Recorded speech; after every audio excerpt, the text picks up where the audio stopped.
राजाभाऊ वासे साहेबांनी जो प्रश्न विचारला होता, उत्तर जे आलं की साधारणपणे महाराष्ट्रातून गेल्या 5 वर्षात 35,300 इंडस्ट्रीज या महाराष्ट्रातून बंद झाल्या आणि दुसऱ्या राज्यांमध्ये गेल्या किंवा इथे बंद झालेल्या. ह्याचा रोजगारावर किती परिणाम झालाय, दुष्परिणाम झालाय, हा आपल्या सर्वांना माहिती आहे. मागच्याच काही 10-15 दिवसामध्ये आपण पाहतोय इकडची पण जी MIDCचे जे काही उद्योजक आहेत ते देखील आवाज उठवत आहेत की ज्या त्यांना बेसिक गोष्टी पाहिजे होत्या, ज्या गोष्टी त्यांना प्रॉमिस केल्या गेल्या होत्या, जे गुंतवणूकदार येतात, जे उद्योजक येतात इथे आपल्या मुंबईमध्ये किंवा आपल्या राज्यामध्ये, पुण्यात असेल, नाशिक, संभाजीनगर, नागपूर आणि इतर जिल्ह्यांमध्ये, मग चाकण आहे, तळेगाव आहे, एक बेसिक गोष्ट घेऊन येतात की आम्हाला जेव्हा आम्ही गुंतवणूक करू ह्या राज्यामध्ये तेव्हा आम्हाला कोणी सतवणार नाही, आम्हाला वीज पुरेशी मिळेल, पाणी पुरेसं मिळेल आणि रस्ते चांगले असतील. बाकी तसं काही जास्ती ते मागत नाही. पण हे सगळं होत असताना आपण पाहतोय इकडच्या स्थानिक लोकांनी आणि स्थानिक उद्योजकांनी जो एक विषय समोर आणलेला आहे तो हाच आहे की 20 उद्योग इथून हलायच्या मानसिकतेत आहेत. एवढ्यासाठीच आपण देखील माझ्यासोबत आता दौरा केला. भयानक परिस्थिती आहे रस्त्याची. ज्या MIDC मध्ये साधारणपणे आपल्याला इंडस्ट्रीचा वास आला पाहिजे तिथे कचऱ्याचा वास येतोय, कचऱ्याचं साम्राज्य आहे. हा दौरा नियोजित झाल्यानंतर आपण पाहतोय कचऱ्याची सगळीकडे, दादा पाणी कशाला नको दादा, थँक्यू. कचरा सगळीकडे आपण पाहतोय काढायचा प्रयत्न चालू आहे, JCB लावलेले आहेत. दौरा नियोजित झाला, दौरा ठरल्यानंतर रस्त्याची डागडुजी सुरू झालेली आहे. काही काही ठिकाणी तर आपण पाहिलं अक्षरशः चपलेंनी ते खड्डे बुजवण्याचा प्रयत्न झालेला आहे. विजेचा प्रश्न आहेच. तसं इकडचा प्रश्न, तसा परवाकडे मी नाशिकमध्ये देखील होतो. नाशिकमध्ये खूप मोठ्या प्रमाणात खड्ड्यांचं साम्राज्य झालेलं आहे. अंबड MIDC असेल, तिथून नाशिकपर्यंत पोहोचणं कठीण झालेलं आहे.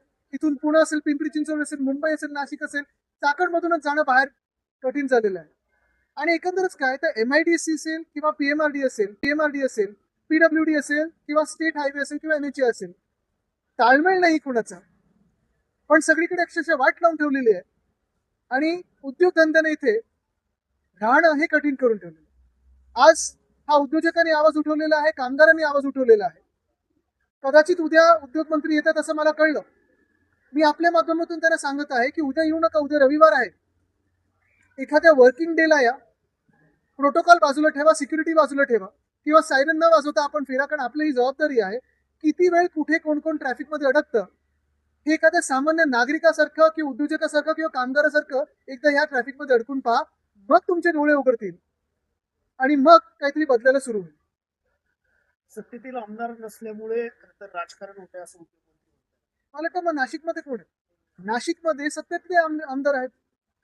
जर आपण पाहिलं तर नाशिकमध्ये सगळे आमदार जे आहेत स्थानिक किंवा जास्तीत जास्त सत्ता महानगरपालिकेची सत्तेतली आहे.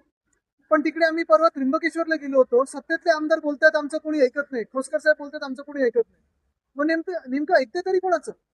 जे माझ्या कानावर येतं ते हे आहे, PMRD मध्ये फाईल पास करायला अंडर द टेबल खूप काही गोष्टी द्यायला लागतात.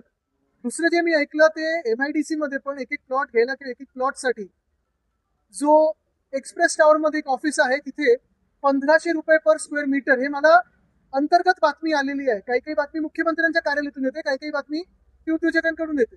पण 1500 रुपये पर स्क्वेअर मीटर हा रेट एक्सप्रेस टावर मधल्या एका MIDCच्या ऑफिसमध्ये लागलेला आहे. आणि काही काही असं पण आहे की उद्योग मंत्र्यांच्या अवतीभोवतीच खूप लोक असतात जे टोलनाका म्हणून स्वतः तिथे उभे आहेत. मुख्य गोष्ट हीच आहे की हा भ्रष्टाचार हा थांबला पाहिजे. इंटर डिपार्टमेंट आणि इंट्रा डिपार्टमेंट म्हणजे मुख्यमंत्री कार्यालयाचं आणि उद्योग खातं असेल त्यांच्यातलं जे भांडण, जे वाद आहेत, तुमचे राजकीय वाद काही असतील, पण इकडच्या महाराष्ट्रातल्या उद्योगांना त्रास न होतं कामा. आणि तिसरी गोष्ट म्हणजे आपण पाहतोय जो काही इन्फ्रास्ट्रक्चरल कोलॅप्स या राज्यामध्ये झालेला आहे हा थांबला पाहिजे. आता पण मी मुंबईवर येताना ते मिसिंग लिंक अप्रोच रोड आपण पहा, आता तो मिसिंग लिंकचं उद्घाटन झालंय, सगळे खडबडीत झालं. परत कसं चालणार आहे राज्य, कसं चालणार आणि कुठे नेत आहे राज्य?